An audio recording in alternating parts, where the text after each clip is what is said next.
Hello everyone and welcome back to my channel. In today's video we're going to discuss meal planning. When we search on the internet about meal planning, we find various videos on YouTube, on internet, how to meal plan, and all sounds really easy to do.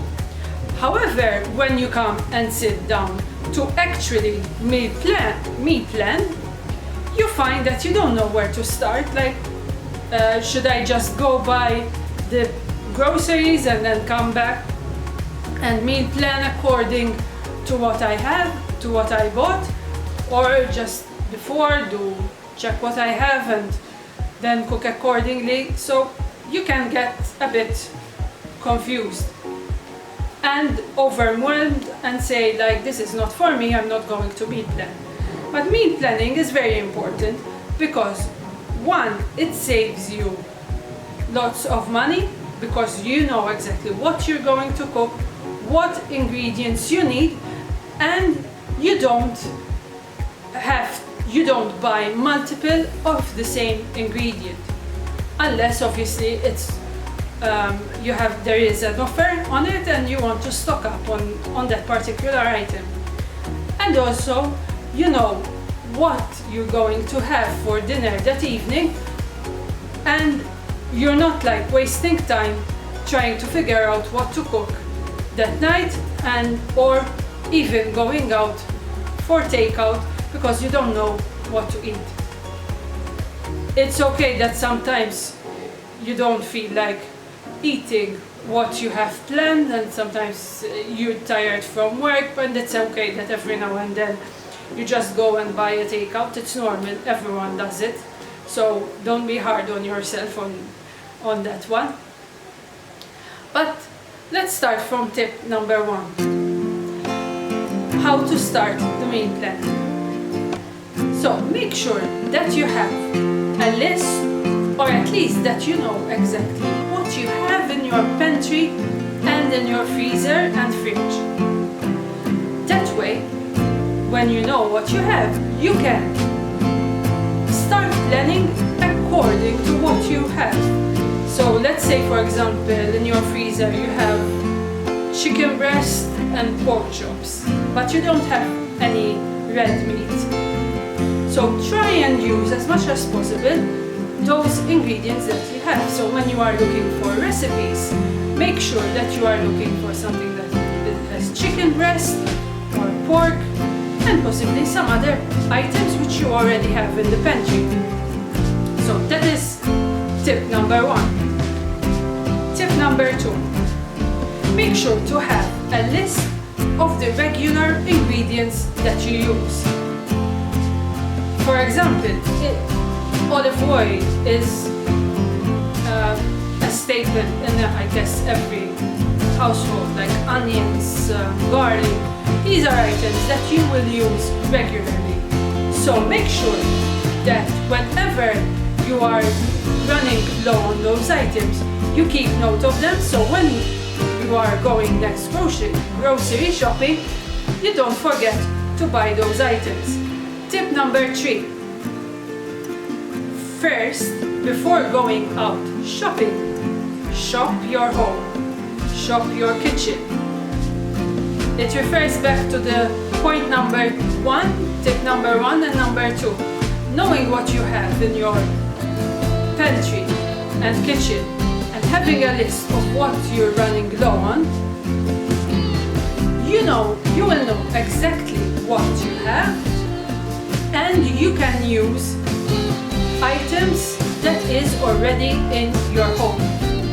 So when you go grocery shopping, you don't need to buy 5 more chicken breasts because you already have 5 in your freezer. So that is why you have to first shop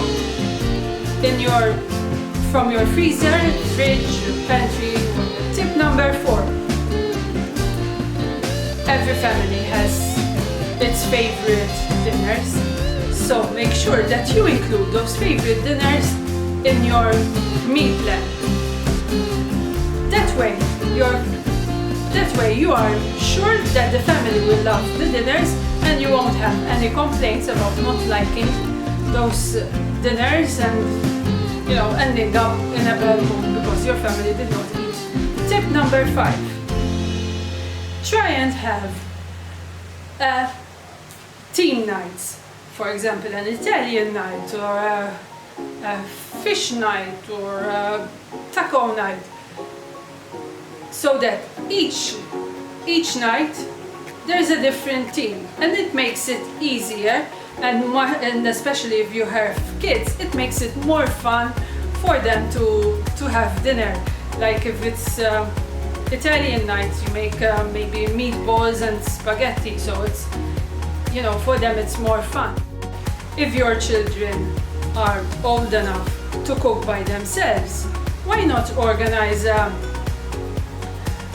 an evening where they cook dinner for you? Obviously you have to supervise them, but that way they can get involved into cooking. If they're cooking it, most likely it's that they are going to eat it. And thirdly, you will have a bit of more free time as well. Tip number 6. Cook once, eat twice. Basically, this means that when you are cooking, for example, you're making some pasta sauce, make an extra batch of sauce and freeze it. That way you can use it another night. But you will have to include it in your meal plan. Tip number 7. Plan according to your schedule. If you have a busy night, don't try and do a recipe that it's new for you and that it takes lots of time to make. Keep it simple, keep it easy for those busy nights. When you have more time on hand, you can try a new recipe. Tip number 8. Make sure that your meal plan is visible not only for you but also for your family, so they know what they are going to eat that evening. But most important is that you know what you're going to eat that evening, and if you need to take something from your freezer, you are reminded that you have to take that out from the freezer for it to be taught for dinner. So those were some tips about meal planning and also a bit of how to grocery shop. But let's go into exactly the meal planning part. So we know exactly what we have in our freezer, in our fridge and our pantry. So we have those ingredients. Now you can look, you have your family favorites. So one night will be one of your family favorites. Another night can be a team night. The third night the kids are cooking. And so on and so forth. So you know exactly what's happening. Always using what you have in your freezer and your pantry. Once you have that sorted out, maybe you want to look for new recipes as well, so you can include in your meal plan. Nowadays on the internet you can find many recipes, so you just search for one ingredient or two ingredients and you get loads of recipes on what you can make. Ideally you start meal planning for a week at first. When you get used to it, then you can start increasing to 2 weeks and slowly coming to making a whole month of meal planning. So when you start doing the weekly meal plan, you know exactly what you have, what recipes you are going to make, and you make a list of what you have missing. There might be weeks that you actually don't need to go grocery shopping because you have everything that you need. Every now once in a while, you can try and make meals from what you have and not go buy additional ingredients. So try and come up with these ways how to, if you have a chicken breast and you have a few eggs and breadcrumbs, you can make like chicken nuggets with fresh chicken breast. You don't need to buy any items if you already have those items on hand. So once you have set your meal plan and you have your list, go to the grocery shop, buy what is needed, and try and buy only what is needed. Don't try and venture into buying something else. Stick to the list. However, if you notice that there are some offers at the grocery store, make sure to stock up on those items. You can use them the following week for your meal plan.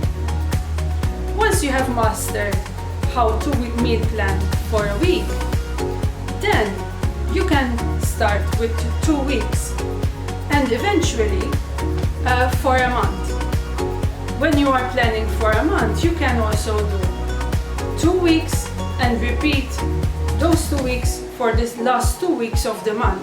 So what you can do in that case is, like if for example in week 1 you have chili con carne, you can double the amount of the chili con carne, freeze the rest, and you can use it in the second half of the month.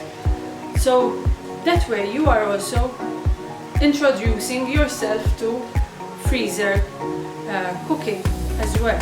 So you'll have ready-made meals in your freezer, and the next time, the second half of the month will be much easier because you have already the chili con carne in your freezer. You just take it out and you need to thaw it only, so you don't need to cook again. So when I say cook once, eat twice, that is what I mean by it.